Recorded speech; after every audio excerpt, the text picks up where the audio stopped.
gotta say, I'm sorry. It's okay.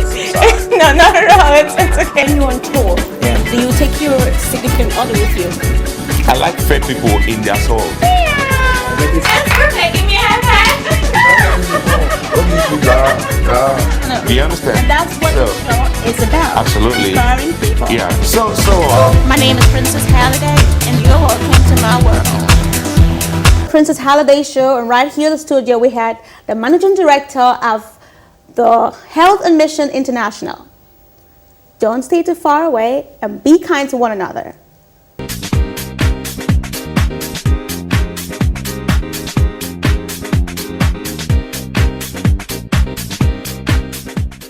Our guest today has over the years rendered free medical services to over 1 million persons alongside his team of expert doctors all over Africa.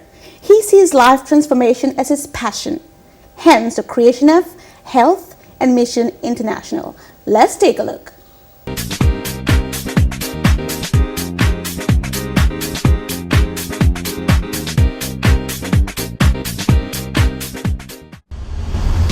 Everywhere they go,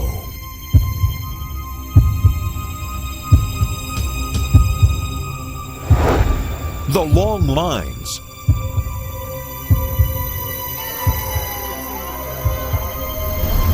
there are thousands of people.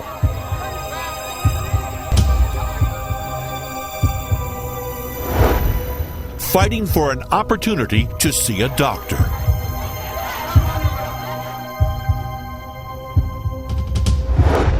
For some, it's a once-in-a-lifetime opportunity. Their goal is to reach 1 million souls with quality health care in the next 10 years.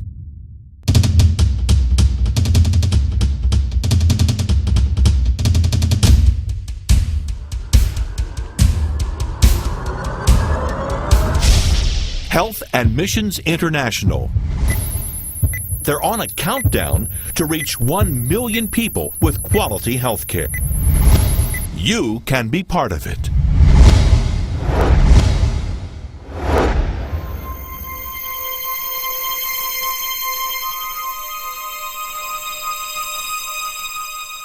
Nigeria, the largest black nation in the world, with a population of 150 million, is known as the Black Gold of the African continent.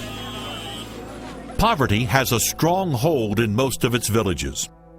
Good education is for the select few, and basic health care is completely out of reach for the majority.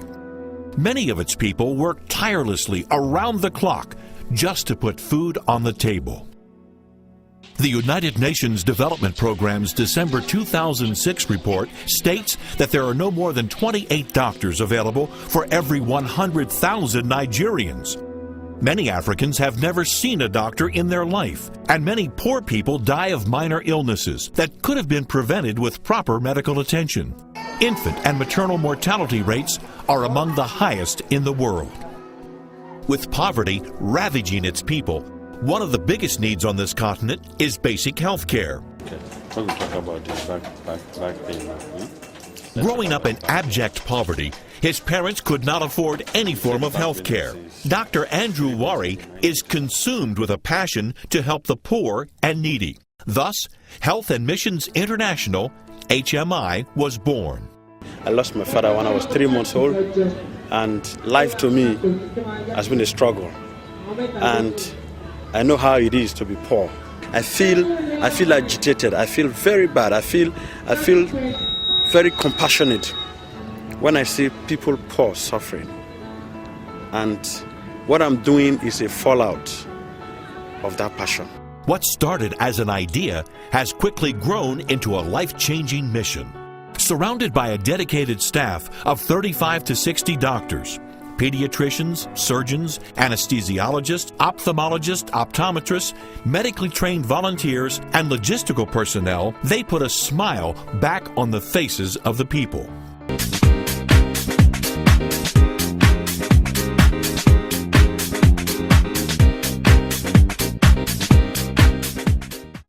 You're welcome back. Let's meet the Managing Director, Health and Mission International, Dr. Andrew Warri. You're welcome to our show. Thank you so much. Now, I've said this before. I am so moved by your passion for changing lives. It is priceless, really priceless. Now, you lost your parents when you were a very tender age, and life has been a struggle. What initiated this passion? Well, like you said, I never saw my father. I was 3 months old when I lost the whole man. I don't know how he looks like, but some people say I look like him. Well, that is for another day. But what actually ignited my passion for what I'm doing now was a particular occasion when I fell sick, and then I think it was typhoid fever. I know better now, typhoid enteritis, and I was slowly ebbing away, because there was no money to go to the nearest clinic to get the needed medications or injections, as the case may be. And incidentally, I had a young man who came checking on me about that period. I went back to report my condition to the mother. The mother now gave him 5,000 naira in Nigerian money, and I used that money to go to the nearest clinic to have injections. And incidentally, after some few days, I got better. So the question I asked myself was that, does it mean that many people die of easily treatable conditions like this? They die because of lack of fund to access hospitals. So that ignited the passion for what I'm doing. Amazing. Now, aside from this, what inspired your commitment to this project? Well, I think it's basically the values I've gathered, as a Christian. I found out that, you see, in life, the best thing you can do in life is service to humanity. People talk about different types of needs. When you have a house, you have clothing, you have a means to move from one place to another, what you actually need is your service to humanity. Life itself is not measured by what you have, but it's the amount of donation that you have made. Absolutely. So that's basically my driving force. Yeah. Amazing. Now, what were your plans and steps you had taken to achieve most of this? Well, actually, I started this on a very low scale. I gathered a few friends, got some money here and there, go to rural areas. I mean, just to the corner of the street, get some few people treated that cannot afford money, and gradually the thing, snowballed. And of course, the reasons are not far-fetched. In my country, Nigeria, of course, you know that healthcare is very scarce to the rural people. In fact, 30%, if I'm correct, the demographics are correct, 30% of the populace live in the urban area, and the majority of the health facilities, the hospitals, the clinics, and so to say, are concentrated in the urban areas. Therefore, caters for only about 30% of the population, leaving the 70% in the rural areas without Medicare. So what we have simply done with a few friends is, look, let's come together, let's carry health care, as it were, to the doorsteps of these poor people, free of charge, at no expense to them, sponsored by corporate bodies and well-meaning individuals. So that's what we've been doing. Now, I understand many times you've gotten to communities with literally no medical center, and you have single-handedly converted halls into theaters for surgeries. Yes. How have you carried all of this so far? That is part of the compassion. I'm part of the passion. For one to be able to carry out some basic medical services, there has to be some basic things in the facility. Okay, now you get a center and you don't have anything. Well, the next thing that you think about is, what can I do?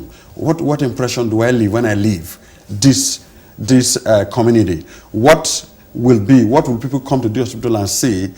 This is what they've left when we have left the place. So what we do is that some places we get hospital beds, some places we get we immediately go get examination couches, surgical tables, and all that. And when we do that, after the surgery, we actually leave them behind. We go to a locality, and sometimes we have to, use where there are no hospitals or health centers. We have to use from the community hall improvised. We get the place cleaned up, get some places condoned off, and before you know, we have a workable something to come. Then apart from that, we also have some what we call a mobile surgical unit. Though the one we have now is broken down, but we some place where we don't have theaters, we just drive our mobile surgical unit, park it by the side, and run our surgeries inside the mobile surgical unit. Amazing. Yep. Now, this brings us back to my question. I'm sure lots of people out there will want to know this. How have you funded this vision so far? Well, I belong to the school of thought that believes that an idea, if you have an idea, already that's a capital, And from how we started, getting small groups of doctors, nurses, and we started articulating them, we started putting them in videos, putting them in pamphlets and all that. So some people got interested. At a particular time, I think particularly in 2001, I made a presentation to the Niger Doctor Development Commission. And the board at that time became so much interested, and they asked us to carry out a pilot project at OD in Bayelsa State. So they asked us to go to do a pilot project at OD.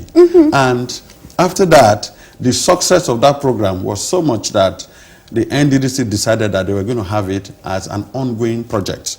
So since 2001, this medical program has been on, and the NDDC, has been graciously sponsoring us. Supportive of course, to you. Other people, we have Lagos State government, Delta State government, we have some few individuals, then Republic of South Africa, where we have some organizations like ICANN Foundation come to support us. Okay. Yep. Now, I understand that there are more people seeking treatments, much more than your doctors can handle. A desperate crowd fights, opportunity to see doctors. Explain to us circumstances surrounding this. Well, we are talking about my country, our country. Yeah. What you have is a level of distrust because successive governments had failed the people. So when you come initially to a locality and you want to run a mission, there's a lot of skepticism. Somebody says, is it possible? But the story is this. After the close of the first day, some people go back home and they discover that the condition, the swellings they had in their body had vanished. And somebody comes with medications. And this is done right there in the right community, there. right there. Yes. And they start asking questions. Is it possible? You mean you didn't pay money? Free. It's free of charge. Free. I know somebody, I did it free of charge. The next day, you have a crowd. And it builds up continually until, because of the short-term nature, maybe about a week, we want to go. That is when you see the highest crowd. But if that fact, the fact remains that we need to do this over and over and over again until there's a form of a permanent structure by the government. Are you ever able to, handle all of their needs? In terms of medical? No, it's not possible because you are going into the rural area with limited resources, limited medications, limited consumables. So at a point they get exhausted. And you need to replenish this if you have to be there. Definitely. So what happens is that we need to do this over and over and over and over and over again because these people are actually dying. And people fall sick every day in this part of the world. In the rural area from minor ailments. A child dies because of just simple diarrhea.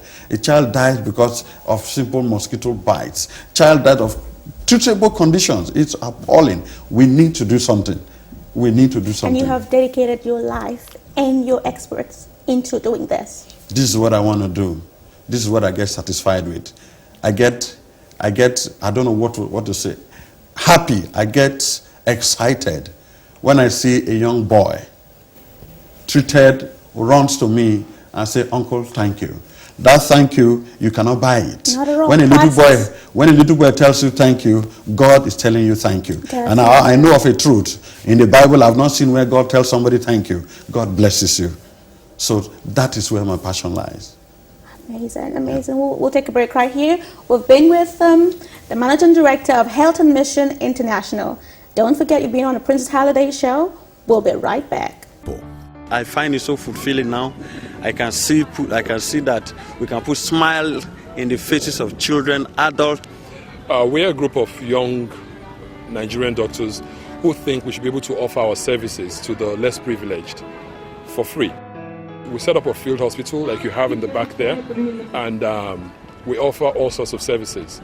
Eye care, eye surgery, we give out reading glasses, we do dental surgeries, all sorts of oral surgeries, general surgeries, OBGYN surgeries, and then general consultations as well, and then give out free medications. With every project comes challenges, but the team has also learned to overcome many obstacles. Really, you work with what you have. Sometimes you wear what you call flip-flops, slippers, in the theater, because that's just what you have. Sometimes the theater is under a mango tree, because the truth is you have to do it where you can. For instance, we get to a place there is no health center, so we have to use a community hall and convert rooms to theaters just to do some minor procedures. Meanwhile, the hands we have can actually go beyond those procedures, but there are no functional facilities. Every challenge I see is an opportunity to go back to the drawing board, to learn and do even better. To achieve maximum efficiency and treat as many as they can with quality health care, the entire team must run like a well-oiled machine.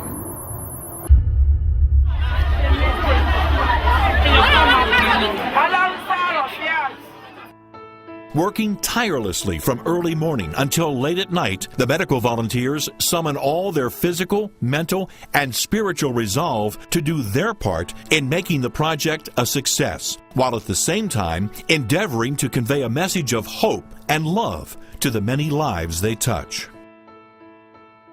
Given the conditions the team finds themselves in, the stories of medical miracles never end. We had a young lady who had been living under one of the bridges here for 19 years. She had an ovarian cyst. And of course, they just said she was a witch and threw her out of the house. We picked this lady up, operated on her. We thought it was just going to be a straightforward thing, but we were there for 12 hours. 12 hours she was being operated. We almost lost her, but God was in control.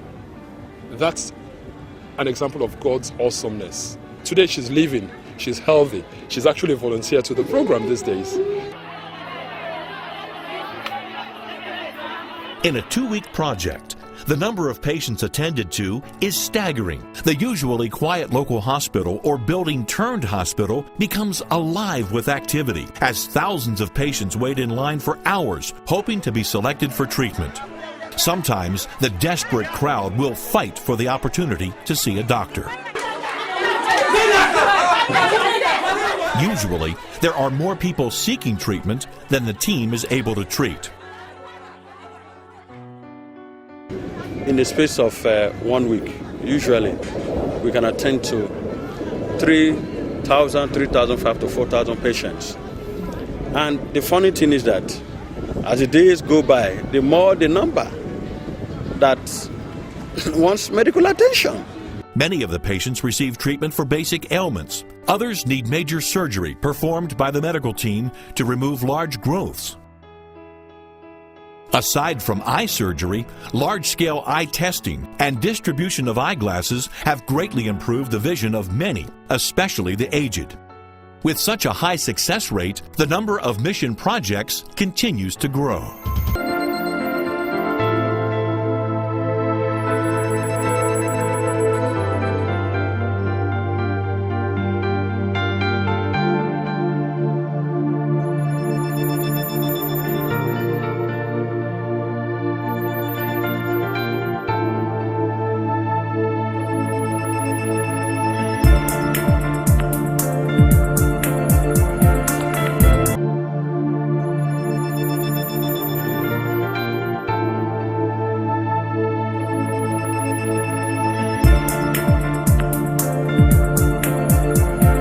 Welcome back to the show. You've been on the Princess Halliday show. And right here by my side, we have the MD of Health and Mission International, who offers free medical services all over Africa.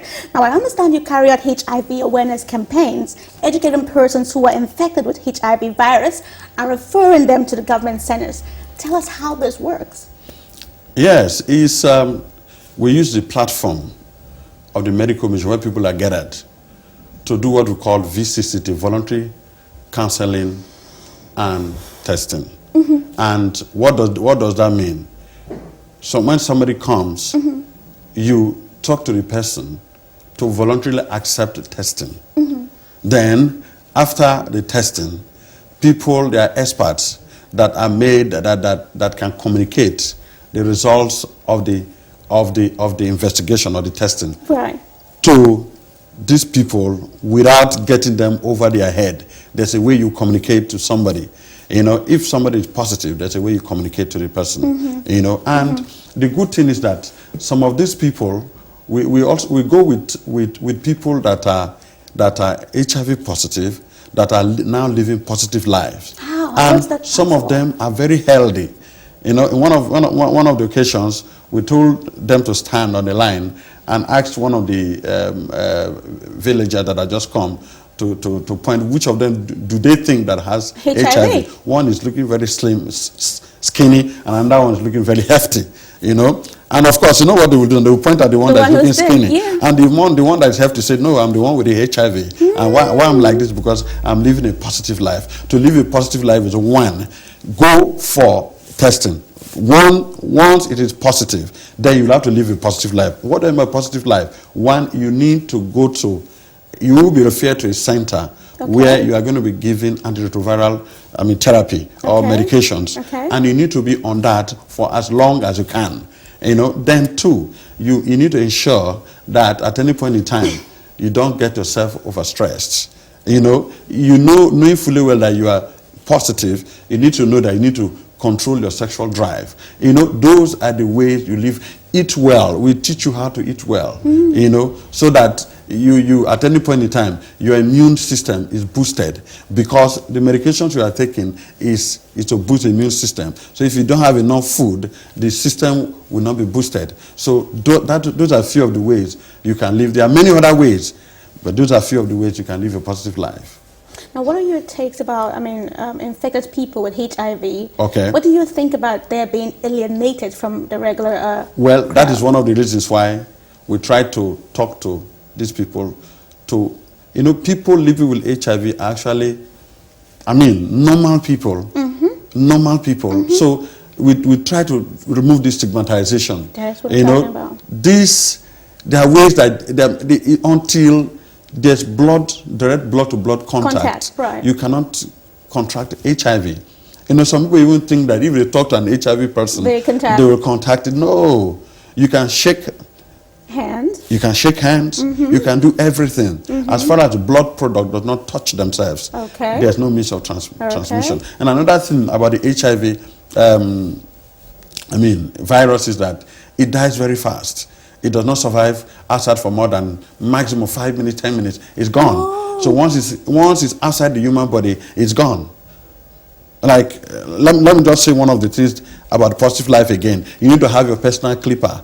You need to ensure that your brush. I hope you all are listening. You need to say your brush. Nobody else uses your brush. Your toothbrush is your toothbrush. Your clipper is your clipper. Anything the blade you have used to cut your nail, nobody else must use it. You use it once and throw it away. Those are some of the ways you live a positive life. Amazing. This is really, really insightful. Now, what do you do when you're not doing any of this? Many. Like what? So many things. Tell us. Well, I also have my own business that I run.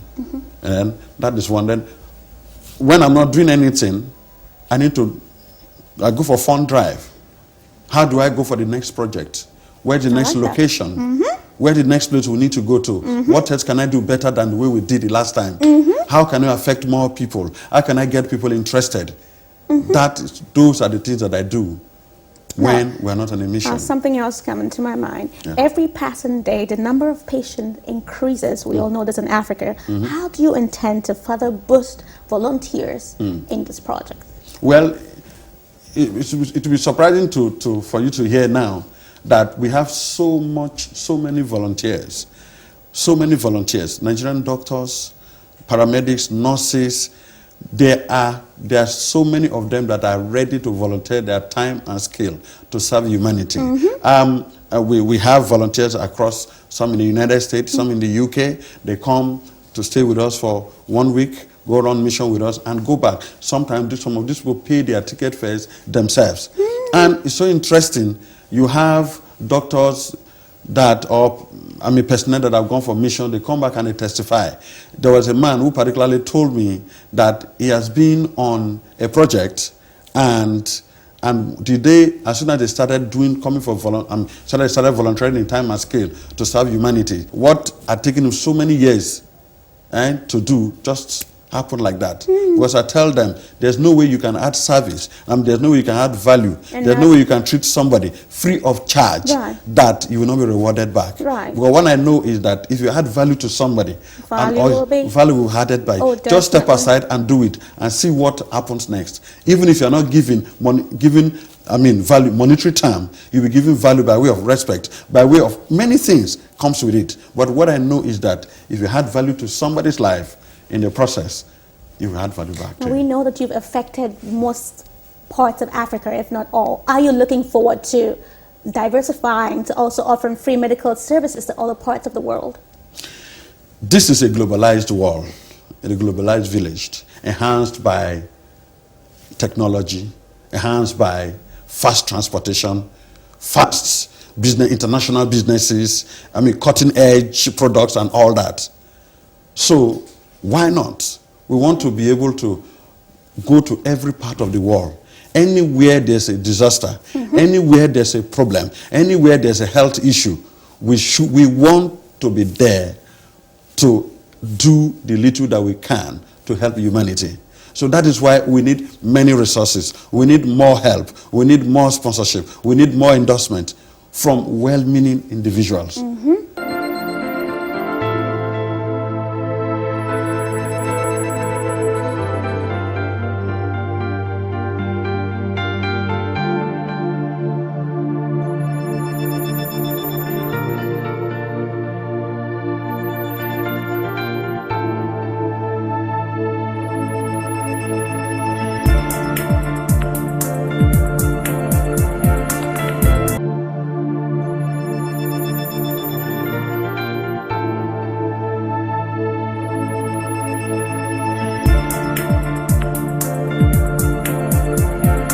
Now, there are persons watching you who would want to reach out to you, after now. How can you be reached?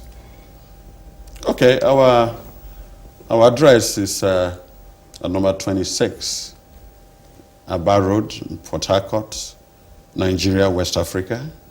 And our website is www.ampHMI.org.